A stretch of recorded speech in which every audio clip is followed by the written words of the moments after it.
but neither of their first-round picks, Caleb Williams or Rome Odunze, have been signed.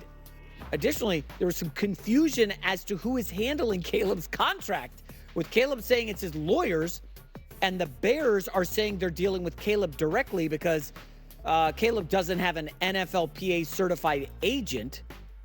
Seems kind of messy. Colin, as of yesterday, there were only 5 first-round picks unsigned. 2 of them belong to the Chicago Bears. Something, nothing?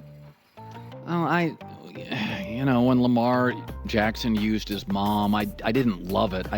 It was a disaster for well over a year. Yeah, I think there's a reason in every industry there's a top 1%. These are highly productive, capable people. I would generally go hire a good agent. You have to give up a couple percentage points.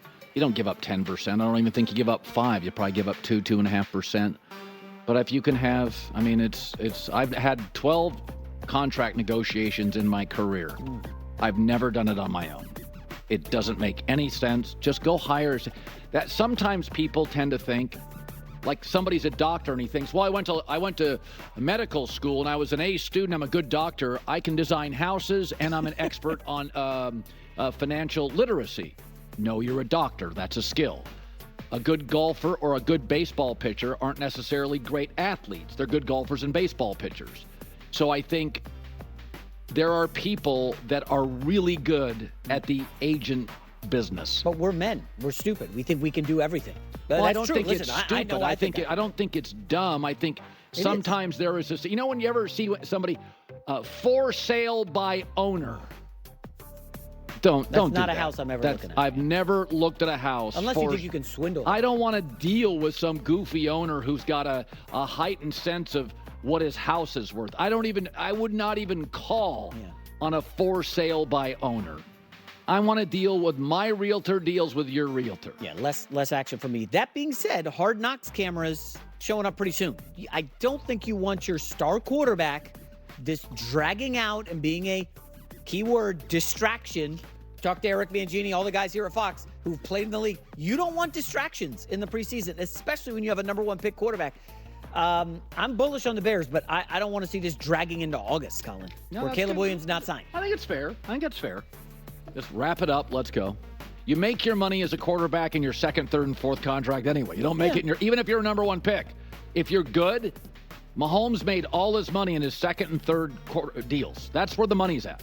It's never your first. Even at any company I've worked at, my 2nd, 3rd contract, if I have a 3rd, it's always better than my 1st, regardless of how much leverage I had coming into a company. Yeah,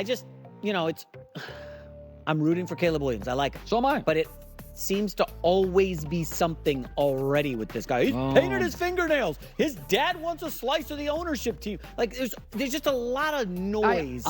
There's a little noise there. Okay, I'm hoping that it's not an issue for the Bears because I will be betting on them frequently this season. I think there's some major value opportunities with the Bears. Yeah. What's the opener against Tennessee? What's the line on that? Is Haven't it like seen it I yet. think I'm going to guess 2.5. Oh God, no! I think it's going to be like 4.5. Oh, Bears minus 4.5. Really? I don't know, man. Tennessee doesn't. Will Levis has some receivers, and he's got that big arm. Your guy, Well, he's got a new offensive coach. New offensive coach. A lot of new. I think the Titans are kind of a black box. Well, I don't know what to expect. Yeah, we'll see. J-Mac with the news. Well, that's the news. And thanks for stopping by.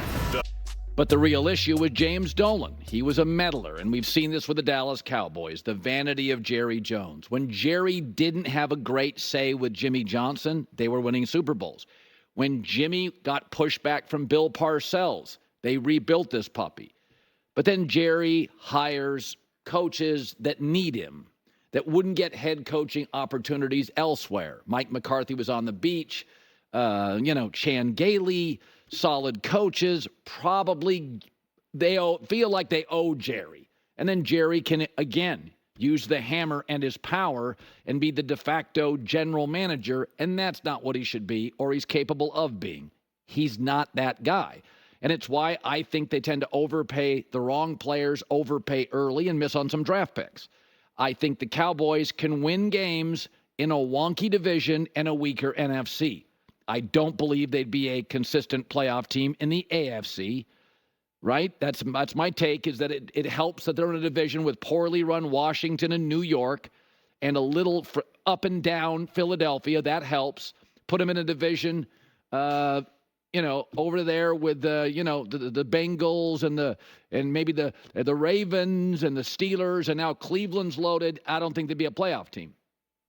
But this story is worrisome because the last 2 years, James Dolan has been very busy. He's a music guy. He's in a band, loves music, building the Sphere. It's been about a 5-year project, but the last 2 or 3 until it was finalized, James Dolan was sidetracked. And the Knicks front office was excellent. Excellent at drafting, acquisition, player development with Tibbs and the guys in the front office. This story is very concerning. The Sphere is finished. And now James Dolan, now he's back to the Knicks. According to The Athletic's Fred Katz on the Knicks Film School podcast, Dolan loves the Knicks' Julius Randle. He's a huge, quote, huge Julius Randle fan. He loves Randle. He loves that Randle chose Dolan and New York. He loves his game. Oh, boy. The Knicks had success this year after Randle got hurt. He doesn't space the floor because he can't shoot. He's an so-so defender, and he stops the ball offensively. He just doesn't share very well on a very unselfish team. Isaiah Hartenstein, actually a true center who can defend other centers, was a much better fit. Randle can't. He's a tiny 5. He has value. He can score. He's productive, but he doesn't work for this team, which often starts 4 guards. They need a true center. That was Hartenstein, and why I said after the Paul George move, the other move in free agency that really caught my eye was the center, the big going to Oklahoma City. I'm not sure it's going to help OKC as much as it potentially hurts the Knicks. When Randle left the team, ball movement was better, spacing was better, offensive rebounding was better. The ball didn't stop. They were better and tougher defensively. I'm not anti-Julius Randle. I defended him for years. There's room for Julius Randle in this league. But as a max guy on this team would be an organizational clogging decision. He fits somewhere. It's not New York. So I'm just saying, sometimes Jimmy Johnson told me years ago that the reason Jerry Jones didn't interfere the first couple of years in Dallas, because Jerry wedged himself in as an owner. He had to make the money back. He didn't have a lot of extra money. Jerry was hustling for 2 to 3 years on the operational side, on the other side of the building. So Jerry Jones was too distracted and creating and driving the Cowboy business on the other side of the building.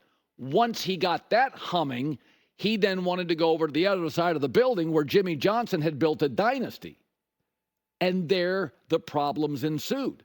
So sometimes having an owner who's potentially disruptive, distracted. He's got another project. He's got a new girlfriend. He's got a new yacht. He's got a new business.